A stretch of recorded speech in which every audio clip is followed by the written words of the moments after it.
안녕하십니까. 바로 보는 TV 옴부즈맨의 김승재입니다. 지난주 연합뉴스TV에선 윤석열 대통령의 취임 후 첫 유엔 총회연설과 함께 미 연준의 금리 인상 소식 등 국내외 뉴스를 발빠르게 전해드린 바 있는데요. 오늘 연합뉴스TV를 말한다에선 오후 5시 뉴스와 뉴스센터 13, 뉴스 리뷰를 중심으로 안호림 시청자 평가원이 모니터링한 내용을 들어보시겠습니다.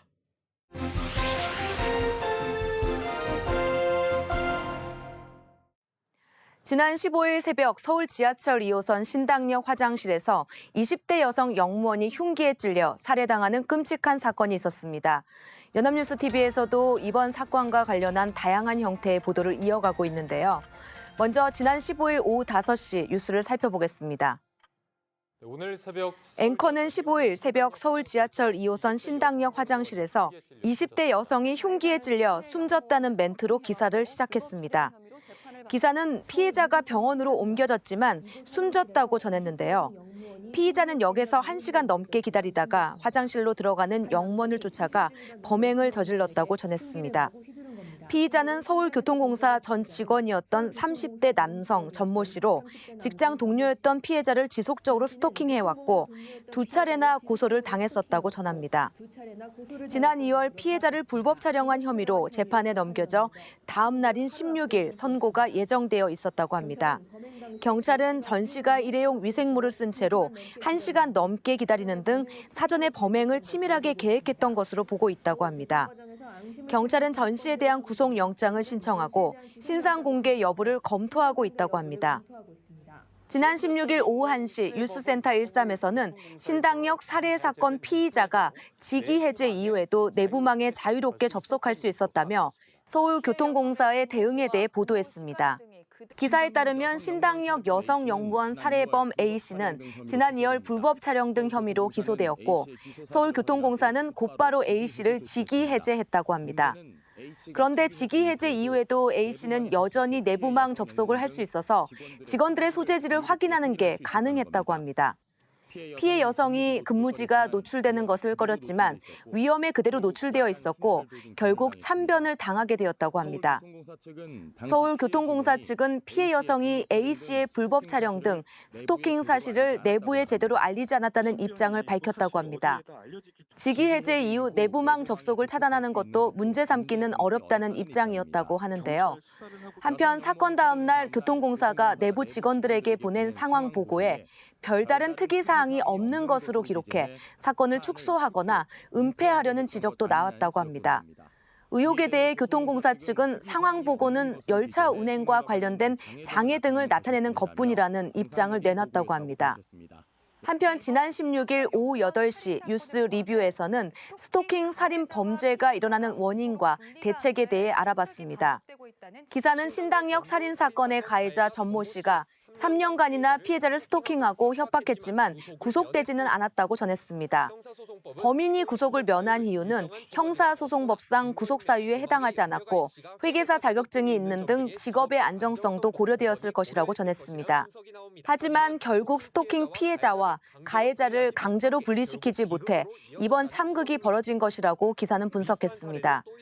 작년 2월 서울 구로동 스토킹 사건도 비슷한 문제가 있었다고 하는데요. 법조계 안팎에서 구속영장을 청구하거나 발부할 때 그 요건을 좀 더 폭넓게 바라볼 필요가 있다는 주장이 제기되고 있다고 전했습니다. 특히 스토킹, 성범죄와 같이 피해자에 대한 2차 가해 가능성이 높을 경우에는 피해자에게 위해가 가해질 수 있는 가능성을 좀 더 고심할 필요가 있다는 건데요. 하지만 불구속 재판이 원칙이고 무분별한 구속은 인권 침해의 가능성도 있기 때문에 전자발찌의 부착을 동반한 보석 등의 보완책도 고려할 필요가 있다고 전했습니다. 신당역 스토킹 살인 사건은 세간의 비상한 관심을 모으고 있습니다. 피해자에 대한 추모 행렬이 이어지고 있고 윤석열 대통령은 스토킹 방지법에 조속한 개정을 지시하기도 했습니다. 연합뉴스TV도 연일 사건에 대해 보도해 오고 있는데요. 다만 사실 보도에 치우친 경향은 있지만 시간이 지나면서 보다 심층적인 기사가 늘어나고 있는 점은 반가운 일입니다. 시청자들이 이번 사건과 관련해서 가장 궁금해할 만한 점은 가해자가 피해자를 상대로 이미 2차례 성폭력법 위반과 스토킹 범죄의 처벌 등에 관한 법률 위반 등으로 재판을 받고 있는 중이고 구속된 적도 있었는데 왜 사건을 사전에 막을 수 없었을까 하는 점일 것입니다. 나아가 서울교통공사가 피해자를 보호하기 위한 조치를 충분히 했는지도 궁금해할 점인데요. 16일 뉴스 리뷰 기사는 이러한 점에서 적절한 기사였습니다. 스토킹 살인 범죄를 막지 못하는 이유와 해결책, 그리고 해결책이 갖는 또 다른 문제점까지 잘 짚어주고 있습니다. 또 윤석열 대통령이 스토킹 방지법에 대한 개정을 지시했는데요.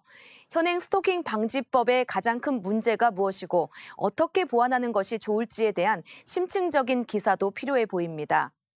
중국 공산당 서열 3위인 리잔수 전국인민대표회의 상무위원장이 지난 15일 2박 3일 일정으로 방한했습니다. 이번 방한은 한중수교 30주년을 맞아 김진표 국회의장의 초청으로 성사된 것입니다. 리 위원장은 16일 윤석열 대통령과 접견하기도 했는데요. 16일 오후 9시 뉴스 리뷰에서는 윤 대통령과 리 위원장의 접견 자리에서 오간 대화에 대해 보도했습니다. 기사는 윤석열 대통령이 용산 대통령실에서 중국 공산당 서열 3위 리잔수 전국인민대표회의 상무위원장을 접견했다고 전했습니다. 이번 접견은 비공개로 진행되었는데 기사에 따르면 윤 대통령이 이 자리에서 시진핑 중국 국가주석을 한국으로 초청했다고 합니다. 윤 대통령은 사드 관련해서는 한중 관계에 걸림돌이 되지 않도록 해야 한다 강조했고 리 위원장은 이를 위한 긴밀한 소통의 필요성에 공감했다고 합니다. 기사는 리 위원장이 김진표 국회의장과 가진 회담에 대해서도 보도했는데요. 이 자리에서 리 위원장은 미국 주도의 국제 정세에 대한 중국 측의 불만스러운 입장을 표명했다고 합니다. 기사는 이에 대해 우리 측의 미국 주도 질서와 거리를 두라 요구한 것으로 해석될 수 있다고 분석했습니다. 이외에도 사드 배치에 대한 양쪽의 입장 교환이 있었다고 기사는 전했습니다. 또한 이번 달 말에는 카멀라 해리스 미국 부통령의 방한이 예정되어 있어 미중 간의 외교 각 축전이 한반도에서 벌어지고 있다고 평했습니다. 같은 날 오후 7시 뉴스프라임에서는 전문가를 초청해서 이번 리잔수 상무위원장의 방안에 대해 분석했습니다. 뉴스프라임에서는 윤경우 국민대 중국인민사회 연구소장을 초청하여 리잔수 상임위원장의 방안과 관련한 여러 이슈에 대해 이야기를 나누었는데요. 먼저 윤 대통령이 시진핑 주석을 초청한 것에 대해 우리로서는 당연히 시진핑 주석의 방안을 원하고 정상회담을 원하지만 실제로 이뤄질 수 있을지는 미지수라고 답했습니다.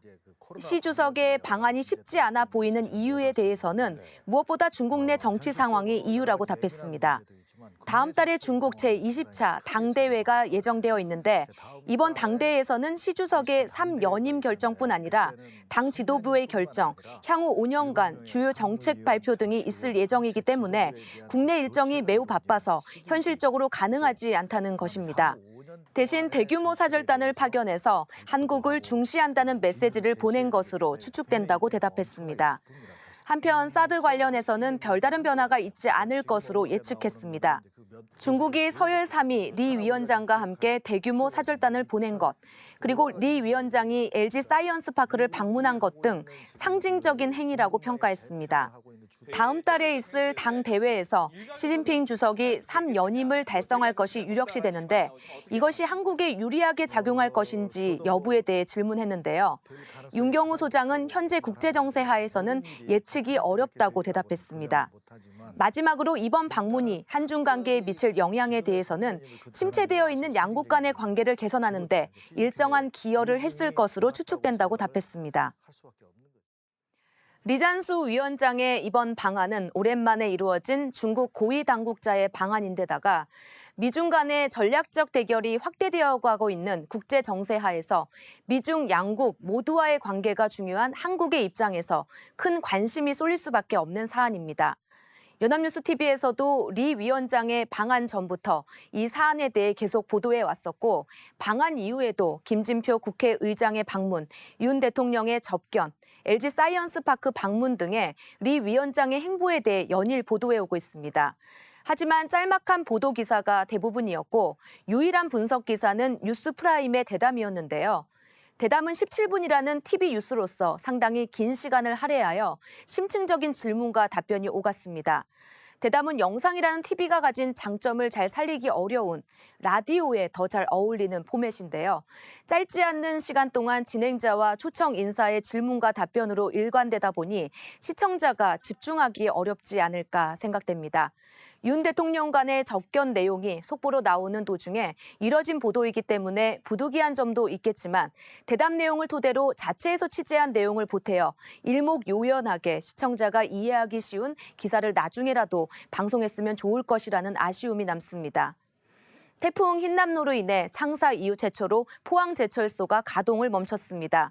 현재에도 복구 작업이 한창이지만 완전 정상화까지는 상당한 시간이 걸릴 전망이라는데요. 지난 16일 오후 1시 뉴스센터 13에서는 정부가 이번 피해에 포스코 책임 여부를 따져보겠다고 밝혔다고 보도했습니다. 기사는 복구 작업에 여념이 없는 포스코가 책임론에 휩싸였다고 전했습니다. 정부가 철강수급조사단을 구성해 포스코의 수해 예방 조치에 문제가 없었는지도 살펴보겠다고 밝혔기 때문인데요. 포스코는 철저히 대비에 노력했지만 시간당 110mm의 기록적 폭우에 만조가 겹치면서 인근 하천이 범람해 피해가 커진 것이라며 하천 관리가 문제라는 입장이라고 합니다. 기사는 업계에서는 정부의 움직임을 곱지 않게 보고 있다고 전했습니다. 나아가 일각에서는 문재인 정부 시절에 임명된 포스코그룹 경영진을 겨냥한 포석 깔기가 시작됐다는 분석도 나오고 있다고 전했습니다. 포항제철소는 흰남노로 인해 가동이 중단되는 사상 초유의 사태를 맞이했습니다. 연합뉴스TV는 태풍 피해 복구에 여념이 없어야 할 포스코가 책임 논란에 휩싸였다고 하는데요. 뉴스센터 13에서는 정부가 이번 피해에 있어서 포스코의 책임 여부에 대해 조사하겠다는 입장을 정치적인 의도가 있는 것이 아닌가 하는 의문을 제기하고 있습니다. 다른 매체에서도 비슷한 맥락의 보도가 다수 나왔었는데요. 위 기사에서 아쉬운 점은 업계, 일각 이런 것과 같이 모호한 출처를 인용하여 의혹을 보도하고 있다는 점입니다. 이런 관행은 비단 연합뉴스TV만의 문제만은 아니지만 가급적 삼가해주기 바랍니다. 나아가 기사는 포스코의 입장을 짤막하게만 보도하고 있는데 이러한 주장이 얼마나 근거가 있는 것인지에 대한 보다 심층적인 취재가 이루어져야 합니다.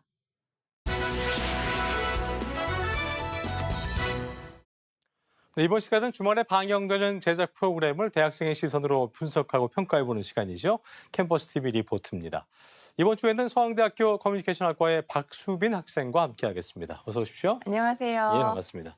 자, 수빈 학생, 지난주 어떤 프로그램 모니터했습니까? 네, 저는 매주 일요일 오전 9시 30분에 방송되는 명품 리포트 맥을 모니터했습니다.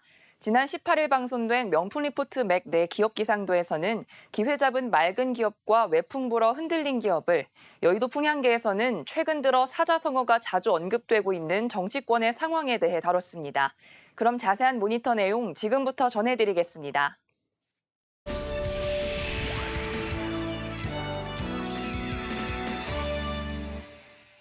한 주 기업 뉴스. 방송은 추석 연휴 이후 금융시장은 불안하고 물가는 오르기만 하는 녹록지 않은 상황을 짚으며 시작합니다. 첫 번째 맑은 기업은 한미약품으로 미국 식품의약국 FDA 승인에 첫 글로벌 신약을 내놓게 되었다고 합니다. 항암 치료 시 백혈구의 일종인 호중구의 감소증을 막는 약이라는데요.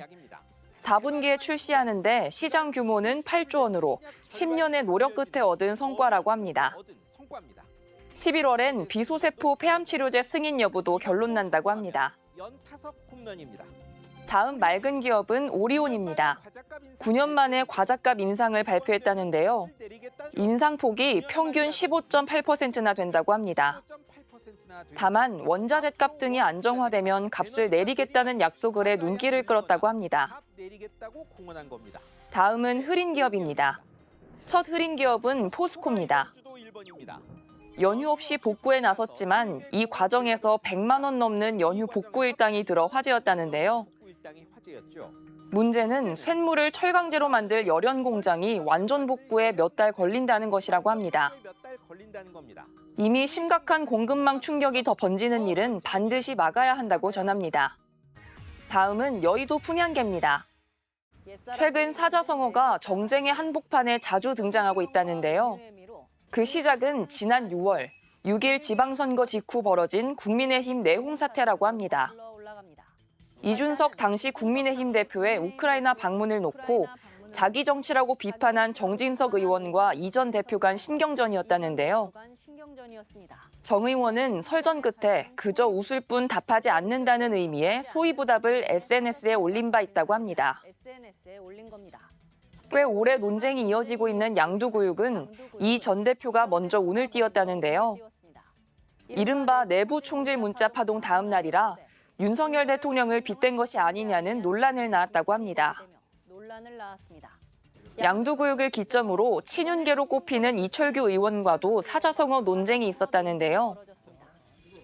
이 의원은 혹세무민, 앙천대소, 망월패견 등의 사자성어를 쓰며 이 전 대표를 향한 비판을 이어갔다고 합니다.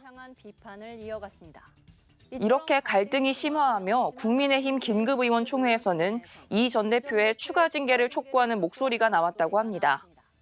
여의도가에서는 마치 유행처럼 사자성어를 구사한 화법이 이어지고 있다는데요. 나경원 전 의원은 더불어민주당을 경계하며 천장지제 괴자의혈이라는 고사성어를 활용했다고 합니다.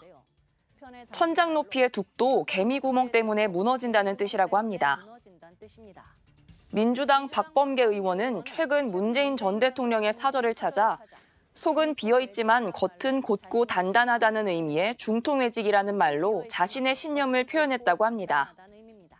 반면 같은 당 고민정 의원은 대정부 질문에서 윤 대통령을 향해 호가호위하지 말라고 해 부적절한 비유로 지적받기도 했다는데요. 힘이 없는 여우가 호랑이의 위세를 빌린다는 뜻으로 권력자인 대통령에겐 문맥에 맞지 않는 사자성어라는 겁니다. 매년 연말이면 대학 교수들이 그 해의 사자성어를 선정하는데 지난 연말에는 고양이와 쥐가 함께 있다는 뜻의 묘서동처가 꼽혔다고 합니다. 공리보다 사육에 치우친 정치권을 꼬집는 말로 회자되었다는데요. 끊임없는 의혹과 비방 속에 어려운 사자성어가 난무하고 있지만 이를 지켜보는 국민 앞에서 먼저 생각하는 역지사지가 필요하다는 말과 함께 방송은 마무리됩니다. 네, 내용 잘 봤습니다. 수빈이 학생은 이번 명품 리포트 맥을 보면서 어떤 점이 가장 인상 깊었습니까? 네, 저는 6월부터 시작된 정치권의 사자성어 활용 열기가 아직까지도 식지 않았다는 점이 인상 깊었습니다.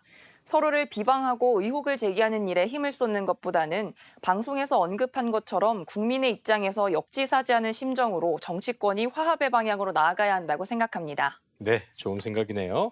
지금까지 서강대학교 커뮤니케이션학과의 박수빈 학생과 함께했습니다. 오늘 수고했습니다. 감사합니다. 네.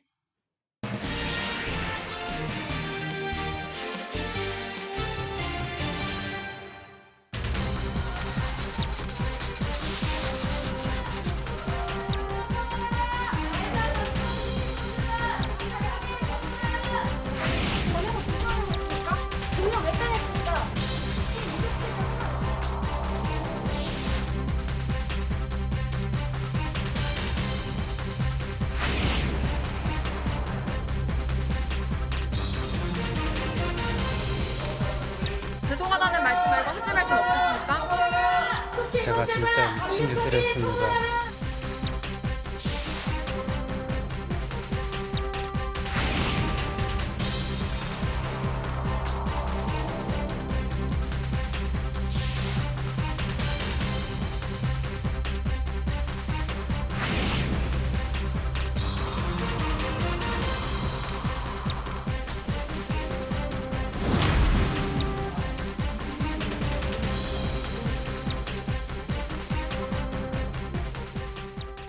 최근 서울 도심 지하철 역사에서 스토킹 피해를 당해오던 여성 명무원이 살해된 사건이 발생했습니다.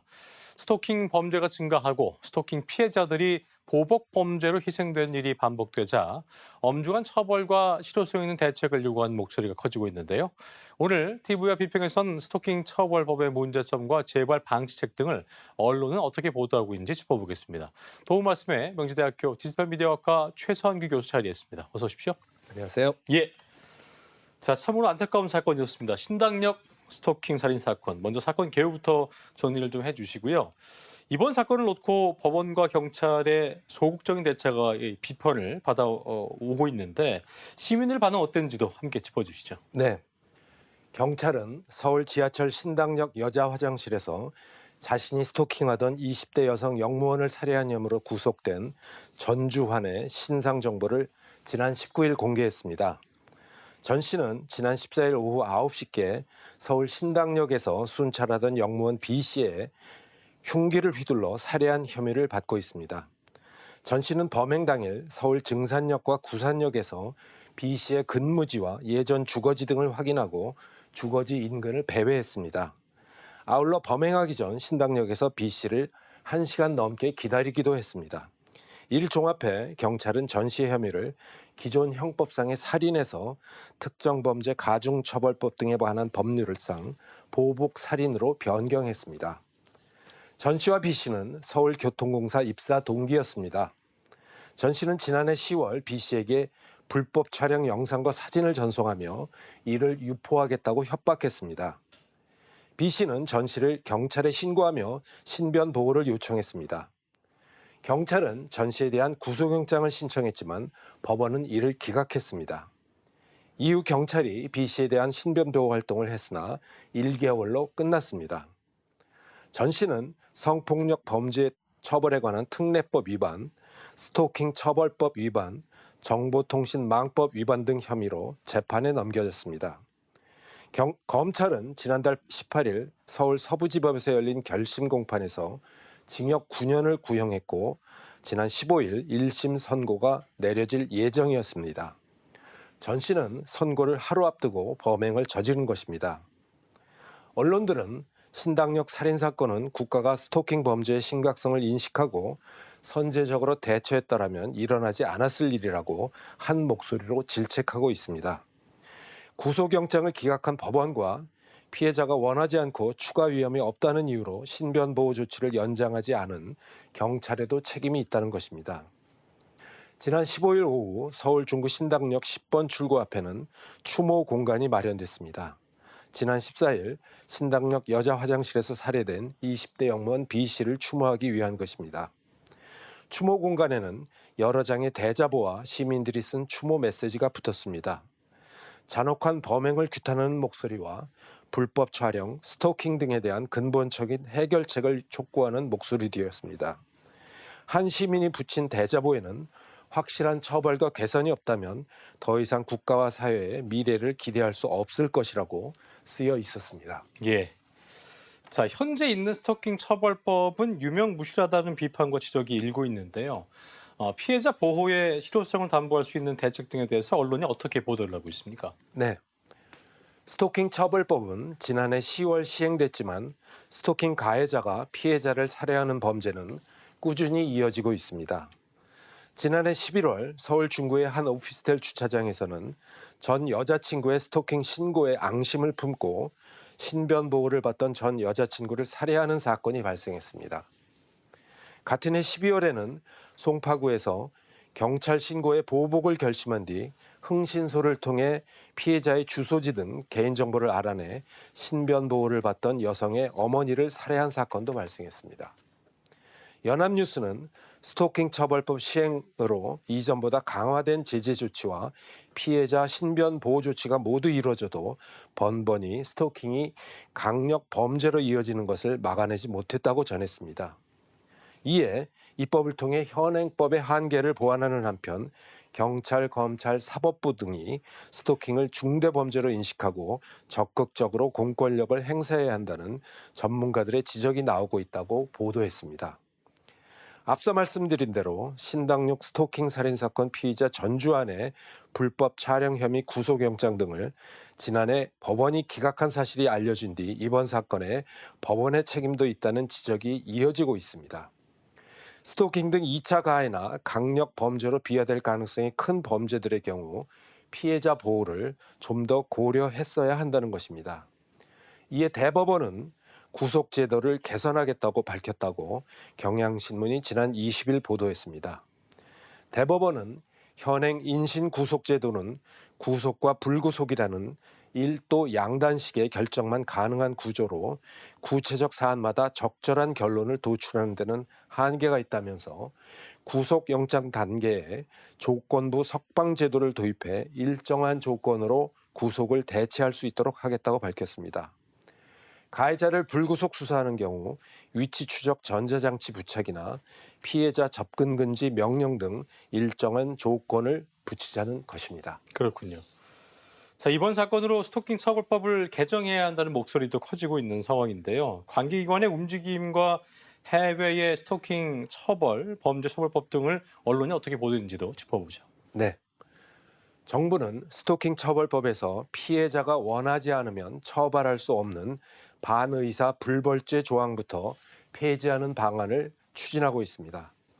반의사 불벌죄는 말 그대로 피해자가 가해자의 처벌을 원하지 않는다는 의사를 표시하면 피해자의 해당 의사에 반하는 처벌을 할 수 없는 범죄를 말합니다. 지난해 10월부터 시행된 스토킹 범죄의 처벌 등에 관한 법률 제18조 3항에는 피해자가 구체적으로 밝힌 의사에 반하여 공소를 제기할 수 없다고 명시되어 있습니다.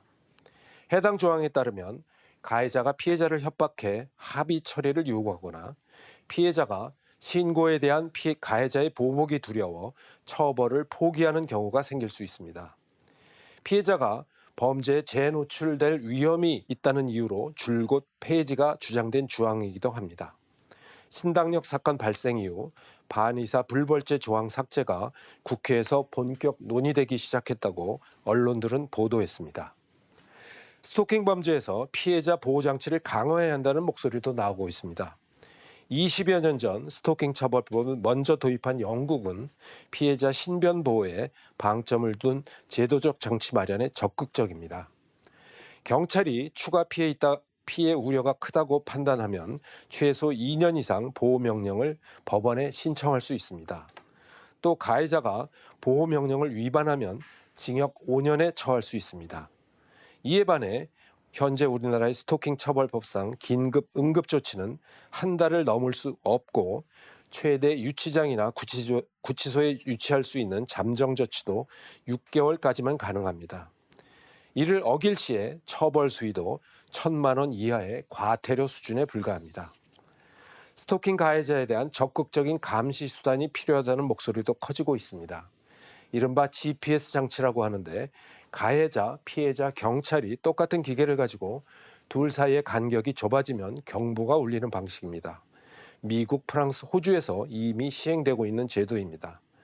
현재 우리나라의 피해자 보호 조치는 주로 스마트워치의 지급, 100m 이내의 접근 금지 등에 머물러 있어 한계가 있다는 지적이 있습니다. 그렇군요. 자, 이번 신당역 사건처럼 스토킹이 강력범죄로 이어지는 사례가 매년 증가 추세를 보이고 있기 때문에 언론도 이 스토킹 범죄를 보도할 때 좀 신중을 기해야 할 것으로 보이는데 끝으로 스토킹 범죄의 예방과 근절을 위해서 언론이 어떤 역할을 하겠는지 한 말씀 짚어주시죠. 네. 지난 14일 서울 지하청 신당역에서 벌어진 스토킹 살인 사건에 대해 일부 언론은 마치 피해자에게 책임이 있는 것 같은 인상을 주고 스토킹 범죄의 심각성을 가릴 수 있는 원한 등의 표현을 사용해서 범죄의 심각성을 축소하고 범죄의 본질을 흐리거나 피해 상황을 자극적으로 부각하는 제목을 붙이는 등의 행태를 재현했습니다. 조선일보는 지난 15일 오전 기사에서 가해자가 영상과 사진을 전송하며 이를 유포하겠다고 협박했다고 보도하며 촬영물 내용을 특정했습니다. 그리고 두 사람이 연인 관계인지는 확인되지 않았다고 전했습니다. 현재 조선일보 기사에선 문제의 부분이 삭제됐습니다. 조선일보 측은 16일 2차 가해에 대한 우려 때문에 기사가 나가고 내부적으로 수정 절차를 거쳤다고 밝혔습니다. 가해자가 불법 촬영 혐의로 직위 해제됐다는 사실을 전하면서 일부 언론 등은 몰카라는 표현을 사용했습니다. 몰카라는 용어는 범죄의 심각성을 축소한다는 지적이 잇따르면서 몰카라는 용어는 불법 촬영이라는 용어로 대체된 지 오래입니다. 제목에서 자극적 표현을 쓴 보도들도 있었습니다. 신당역에서 여자 영무원 살해, 30대가 흉기를 들고 샤워캡을 쓰고 1시간이나 기다렸다는 제목이나 신당역 여자 화장실에서 살해당한 20대 영무원, 가해 남성과 뜻밖의 관계 드러나다 등의 선정적 제목들의 보도가 있었습니다. 이러한 보도들은 성범죄나 폭력 등 기타 위법적이고 비윤리적 행위를 보도할 때 음란하거나 잔인한 내용을 포함하는 등 선정적으로 보도해서는 안 되며 또한 저속하게 표현해서는 안 된다고 명시한 신문윤리 실천 요강 준수를 했다고 보기 어렵습니다. 언론은 스토킹 범죄를 보도할 때 범죄 보도에 대한 구체적인 가이드라인과 실천 요강, 권고안에 따라 책임감을 갖고 보도해야 할 것입니다. 예, 알겠습니다. 지금까지 명지대학교 디지털 미디어학과 최선 교수와 함께했습니다. 오늘 말씀 고맙습니다. 감사합니다. 저희 옴부즈맨 제작진은 여러분의 다양하고 소중한 의견들을 기다리고 있습니다. 방송을 보시고 느끼신 소감을 연합뉴스 TV 홈페이지 내 시청자 게시판이나 SNS로 보내주시면 됩니다. 저희는 다음 주 시간에 다시 인사드리겠습니다. 여러분 고맙습니다.